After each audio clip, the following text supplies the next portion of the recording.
Bring the finals to Memphis. Coming off its best season yet, excitement surrounding the Memphis Grizzlies is electric. But that's a far cry from 2 decades ago when Memphis took a shot at bringing the Grizzlies here. Our Richard Ransom remembers how the effort deeply divided the city before it helped unify it.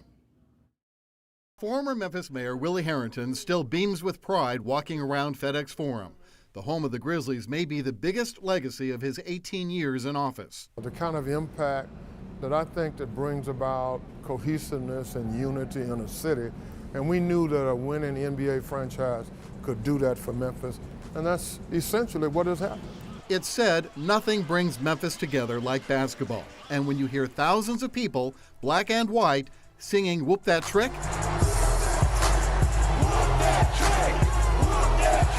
it's hard to disagree. You walk in, it's beautiful, it's in exactly the right place, which is where Willie Herenton knew it should be, and I give him credit for that. Sports radio host and Daily Memphian columnist Jeff Calkins. And I think has really helped reshape how Memphians think about themselves. Memphis was considered a long shot when billionaire Michael Heisley said he wanted to move his NBA franchise out of Vancouver. Las Vegas, St. Louis, New Orleans, Louisville, and Buffalo among the other cities starting to put their deals together. Was Memphis being played again? We kind of got some inside information. This was a serious opportunity. Heisley, the self-made tough Chicago guy, and Herenton, the former boxer turned politician, quickly found mutual respect. We hit it off, and he made it very clear to me. He said, "Mr. Mayor, if you want my team, you've got to build me a $250 million state-of-the-art arena." He said that is the condition. In other words, Heisley wanted taxpayers to not only pay for the building, but the Grizzlies would get complete control of the arena, including concert and all concession revenues.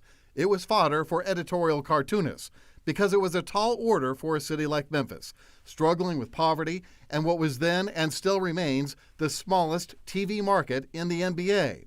A city that already felt scorned by the NFL and victimized after building a pyramid arena that could never meet NBA standards. There is no way to overstate how many naysayers there were at the time. Now, the naysayers were in 2 categories. First of all, Memphians didn't feel good about Memphis at the time. That was the biggest thing. There was this just, why would you move here? Literally, people said, we don't want them to come because we think they'll leave. So political and business leaders started what would be a months-long process.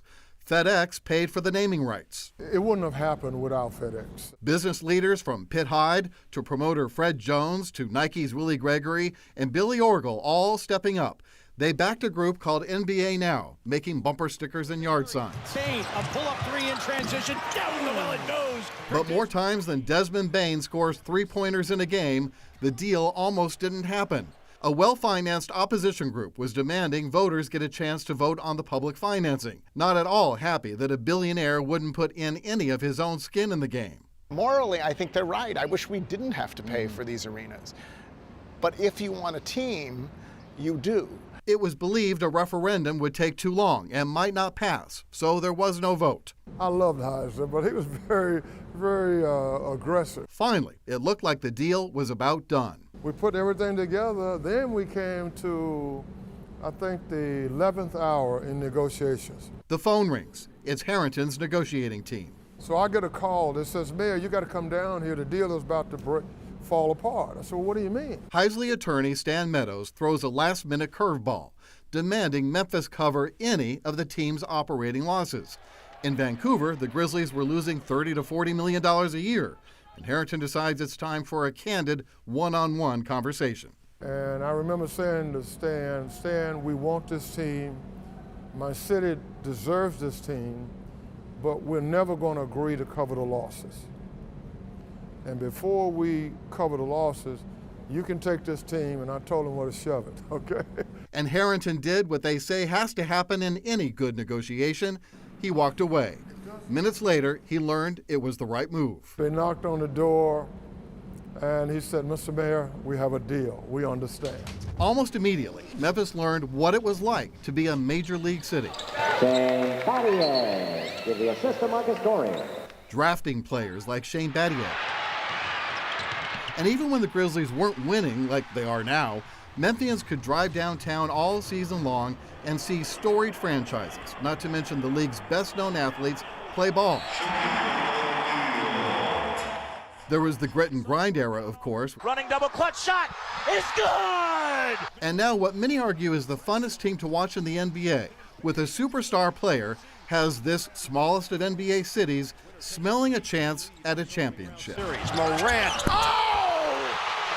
A jawbreaker! The truth of the matter is it's been a spectacular building in a spectacular place.